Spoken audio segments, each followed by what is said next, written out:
Iżajija, Zakkarija u l-profeti l-oħra il-koll xi ftit jew wisq tkellmu dwar il-miġja tal-Messija. Li mbagħad eventwalment seħħet fil-twelid ta' Ġesu ta' Nażaret. Però ebda ktieb, ċertament ebda ktieb fit-Testament il-Qadim ma jitkellem dwar Kristu aktar mill-ktieb tas-Salmi. U għalhekk il-ktieb tas-Salmi għandu jkun għażiż għalina u nerġa' inħeġġeġ il-valur tiegħu illi nitgħalmuh, nitgħawmu fih, ngħixu fih bħalma infatti Ġesu Kristu għex fih. Dan il-ktieb eċċezzjonali, l-ktieb tas-Salmi jifforma manwal għal ħajja devozzjonali tagħna, kif ukoll fih profezziji kottrana dwar il-Sid Ġesu. Xi wħud huma ovvjament messjaniċi bħal huwa Salm 2, 16, 22, 45, 72, 110. Però hemm partijiet oħra mis-Salterju fejn insibu diversi tbassiriet dwar Ġesu Kristu. Niftakru li bħala profeta David xehed dwar is-sofferenzi ta' Kristu. Rom minn qabel kif kien imnebbaħ mill-Ispiritu Santu u ta' xhieda dwarhom fil-Salmi tiegħu. Is-Salmi japplikaw għall-Messija u l-Apostli difatti mill-bidunet assumew li Kristu tkellem fihom u permezz tas-Salmi. Ġesu huwa l-bniedem per eċċellenza li dwaru jitkellem l-ewwel Salm. L-ewwel Salm jiftaħ ħin għal dak il-bniedem li ma jimxix fuq il-parti tal-żiena imma lax qatt jew fil-liġi tal-Mulej. Dan huwa b'mod ideali Ġesu Kristu, illi obda lill-missier infallibilment u li sab ir-risq fil-missjoni tiegħu il għaliex kien totalment leali lejn il-missier bħalma qalu stess l-ikel tiegħi huwa li nagħmel ir-rieda ta' missieri u li ntemm ix-xogħol li tani. Ġesu innifsu għex fis-Salmi kontinwament. Is-Salmi kien jafhom, kanthom ma' niesu u infatti miet ukoll bil-Salmi fuq fommu kif se naraw aktar il quddiem. Kristu u l-fidili huma tant magħquda flimkien aħna li nemnu fih u hu bħala r-ras tagħna illi nistgħu niġu kkonsidrati bħala ħaġa waħda. U għalhekk minħabba f'hekk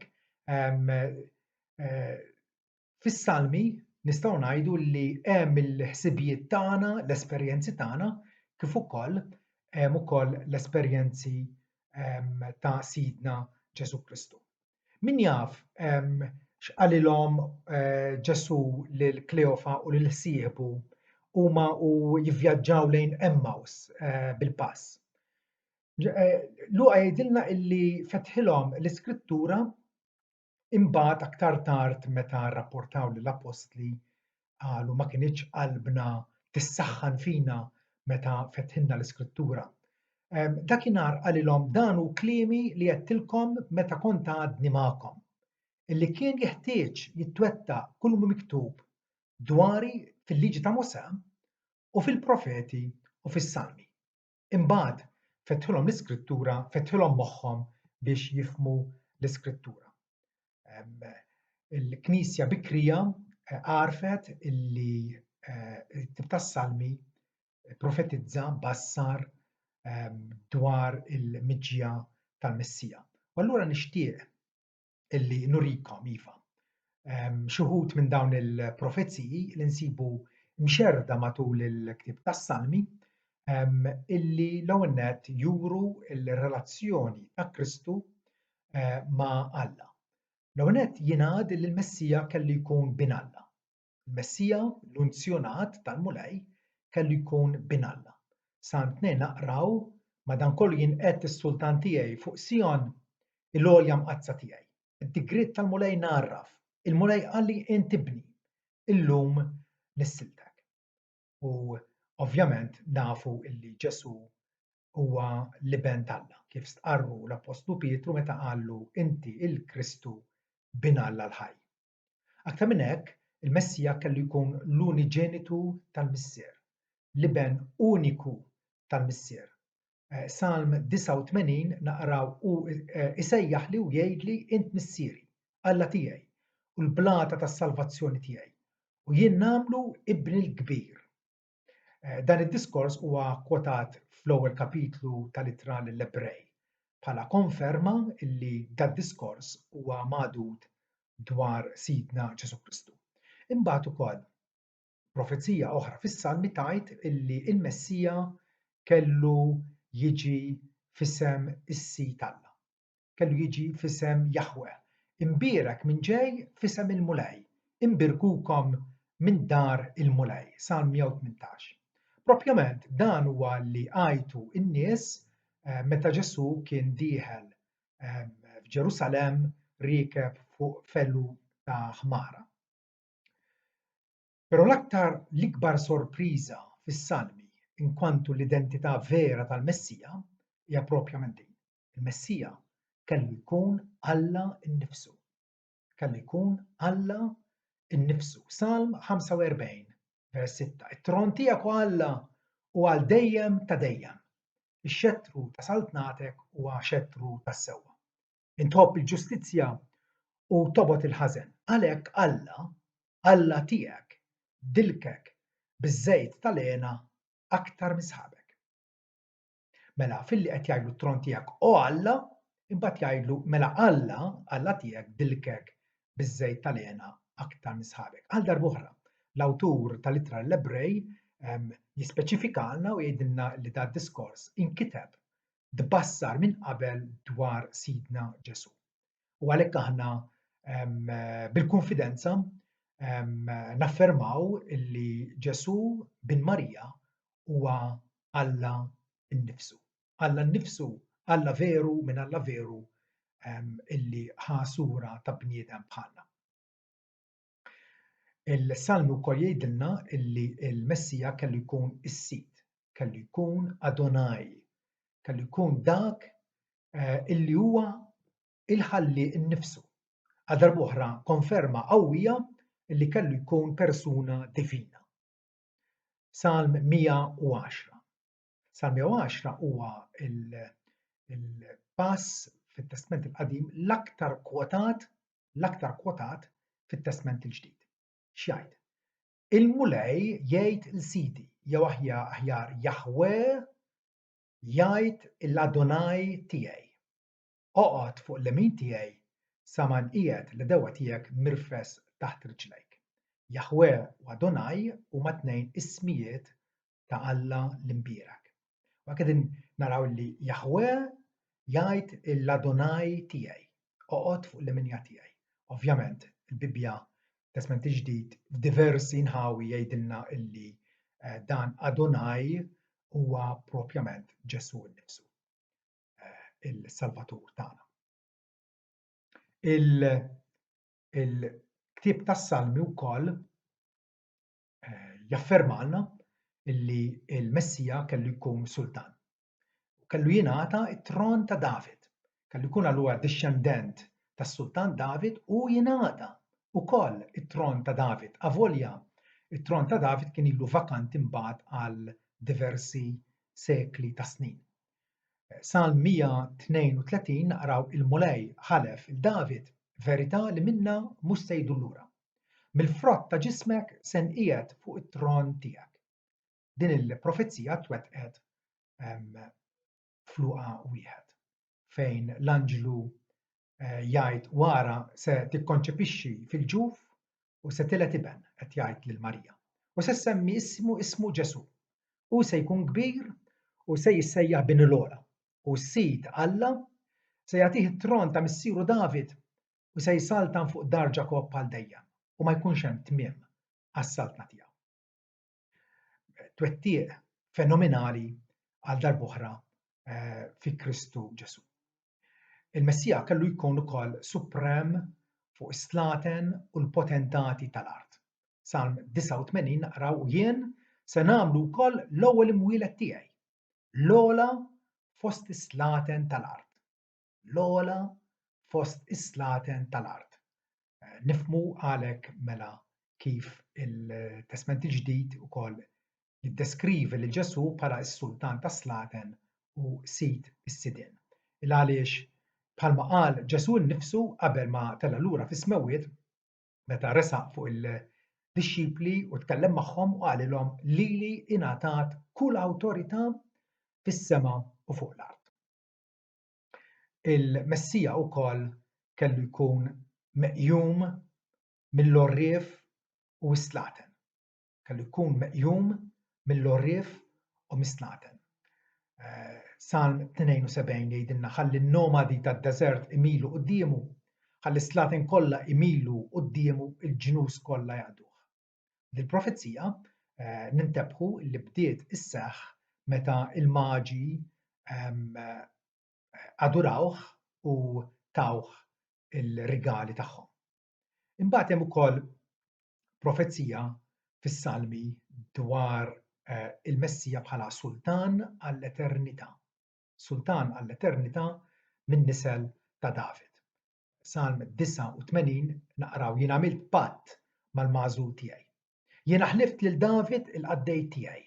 Se nistabbilixxi lil nislek għal dejjem u se nibni t-tron tiegħek għal ġenerazzjonijiet kollha. Neġu niftakru kif l-anġlu aċċerta l-Marja illi dak li kellu jitwieled minnha se jkun sultan għall-eternità, is-saltna tiegħu ma tarax tmiem. Hemm ukoll profezziji fis-Salmi dwar kif il-Messija kellu joqgħod għal volontà jew għar-rieda ta' Alla l-Missier. Tħabbar li kellu jitaxxaq jagħmel ir-rieda tiegħu. Salm 40, 6-8. Kellu jitaxxaq, isib il-pjaċir tiegħu filli jagħmel ir-rieda ta' Alla tiegħu. Ovvjament Kristu wettaq din il-profezija billi dejjem u bla ebda eċċezzjoni obda lill-missieru ta' smewwiet. Ukoll il-Messija kellu jkun żelus għall-unur ta' missieru, kellu juri ħeġġa għal ġieħ u l-isem tajjeb ta' missieru. Salm 69 vers 9 jgħidilna għax il-ħeġġa għal darek ikkonsmatni jew kilitni u t-tajjir ta' dawk li għajruk waqafuhi.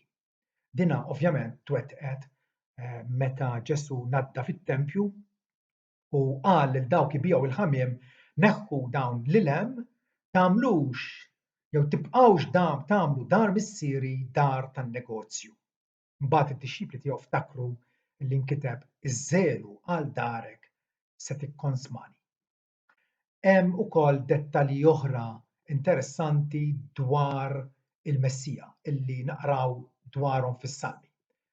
Pereżempju, dettall illi t-Testament il-Ġdid jenfasizza huwa kif kellu jkun tradut minn ħabibu stess. Salm 140 vers 9. Ovvjament nafu li Ġesu kien finalment imbagħad tradut minn Ġuda l-Iskarjota meta dar kontrih. Ukoll dettalji oħra interessanti kif il-Messija kellu jgħallem bil-paraboli.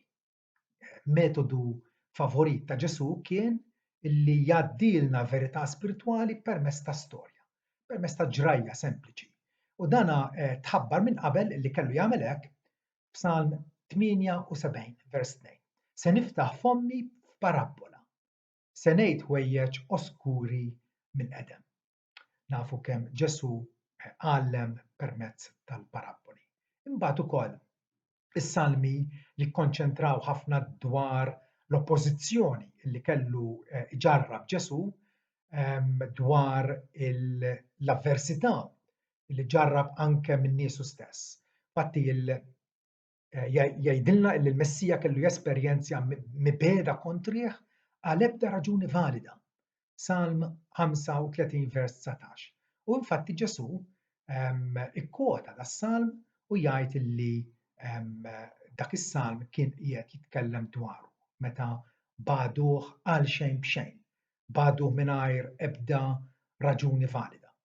Imbagħad ukoll li kellu jkun irroftat jew riġettat minn niesu stess, mill-lut kompatriotti tiegħu. Salm 69 vers 8 jgħidilna jiena sirt barrani għal ħuti u għarib għal uliet ommi. Sar frustier imqar għal ħutu. Fatti nafu li lanqas ħutu ma kienu jemmnu fih, jgħidilna Ġwanni kapitlu 7 vers 5. Ġie fi ħwejġu u niesu stess ma laqgħux. Is-salmu wkoll imbagħad nidew minn qabel il-passjoni u l-mewt tal-Messija.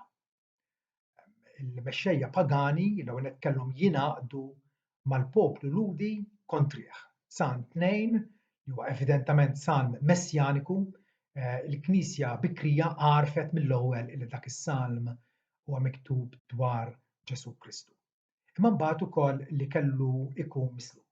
Kellu jkun mislub. U din interessanti għaliex meta David kiteb Salm 22 fejn jgħid li l-klieb dawruni u ġema ta' malefatturi rassitni nifduli idejja u riġlejja, fi żmien David il-kruċifissjoni kienet għadha ma ġietx inventata. Infatti inventaw ħafna sekli wara il-Persjani. Però David hawnhekk ispirat mill-Ispiritu Santu jagħtina dat-dettall ta' bilħaq importanti fejn jingħad illi Ġesu kellu jkun minfut, nifduli idejja u riġlejja. Kif ta' bilħaq ġara. Imbagħad ukoll li fit-tislib tiegħu in-nies kellhom ixennglu rashom disprezz. Salm 22 hekk jgħid. Jgħaddu n-nies u jxennglu rashom biex jivvilifikawh, biex jinsulentawh. Bħalma infatti l-Evanġelisti jgħidulna li ġara fuq l-għolja tal-Kalvarju. Jingħad ukoll illi l-Messija kellu jaqbdu l-għaġġ waqt il-passjoni tiegħu, Salm 22 vers 15. Salm 22 huwa kollu salm deskrizzjoni tal-Kalvarju. U Ġesu difatti għajat minn fuq is-salib għandi l-għaġġ. Jingħad ukoll illi fuq is-salib kellu jingħata ħall u imrara biex jixrob. Salm 69 vers 21. Infatti, meta Ġesu għajat għandi l-għaġġ resqulu sponza bil-ħall biex itaffi daqsxejn l-għaġġ. Ukoll dettall sinifikanti huwa li ma tinkisirlux għadma waħda. Meta kien qed jidlam u allura rridu jaġlu biex iniżlu l-itzma minn fuq il-salib, il-żewġ ħallelin mistubin ma' ġenbu kisrulhom riġlihom u idejhom biex ifittxu jmutu. Però Ġesu kien diġà miet u allura ma inkisritlu ebda għadma. Ta' bilħaq kien hemm soldati li nifidlu l-kustat tiegħu bil-lanza, però iva dat-dettall ġie imwettaq. Salm 34 vers 20 jgħidilna ħarislu għadmu kollu. Ebda waħda minnhom ma tinkisirlu. Għalkemm Ġesu kien flaġellat u msawwad u kalpestat ma inkisritlu ebda għadma minn ġismu. Ekwa ikkonfermat li ġara. L-Evanġelu ta' Ġwanni kapitlu 19. Ukoll dettall ieħor li jikkonferma li Ġesu huwa l-Messija għal darb'oħra nsibuh fis-Salmi li kellhom jitfgħu x-xorti għal ħwejġu. Salm 22. Għadmi kollu nista' noddu. Iħarsu jiċċassaw lejja, jaqsmu ħwejġi bejniethom u jaqtaw ix-xorti fuq l-ilbies tiegħi.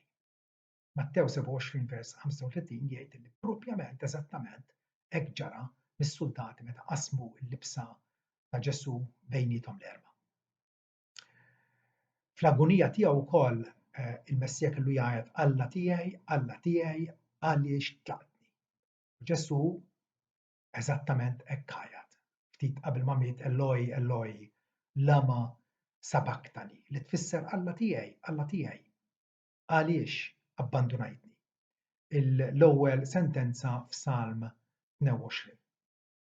Naraw ukoll fis-Salmi jgħidu li kellu jkun irredikolat mill-edewwa tiegħu. Salm 22 vers 7-8.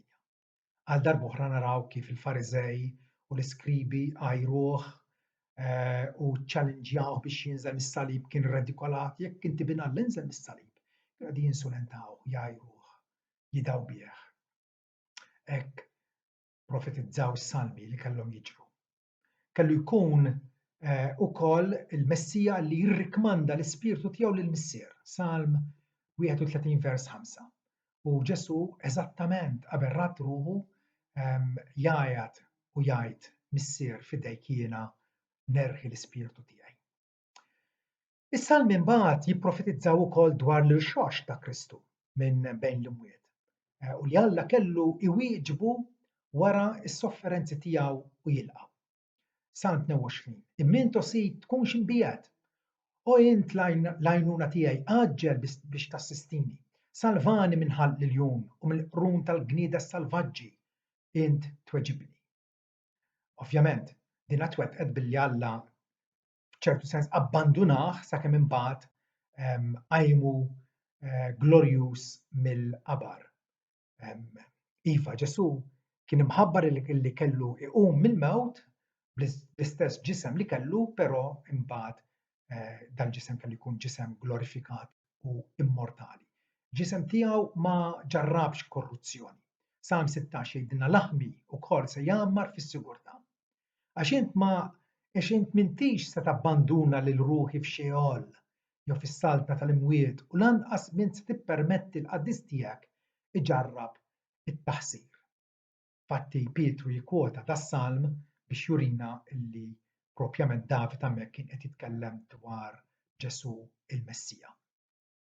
Imbagħad ukoll wara l-passjoni tiegħu Alla onorah f'nofs il-miġema, il-Knisja tiegħu. Salm 22 vers 22. Se ngħid dwar ismek il-ħuti, f'nofs il-ġemgħa se nfaħrek u dina twettqet billi Ġesu iltaqa' mad-dixxipli u għadu jiltaqa' ma' niesu kull fejn jinġabru sabiex ifaħru lill-Alla tagħhom. Imbagħad ukoll is-salmi jagħtuna ħjiel dwar l-eżaltazzjoni tal-Messija. Il-Messija wara li kien umiljat fostna kellu jkun imolli fl-ogħla smewwiet, kellu jitla' lura fis-smewwiet l-ewwel ħaġa, kellu jitla' lura fis-smewwiet wara li jkun temm il-missjoni tiegħu fuq l-art. Salm 24 u Salm 68.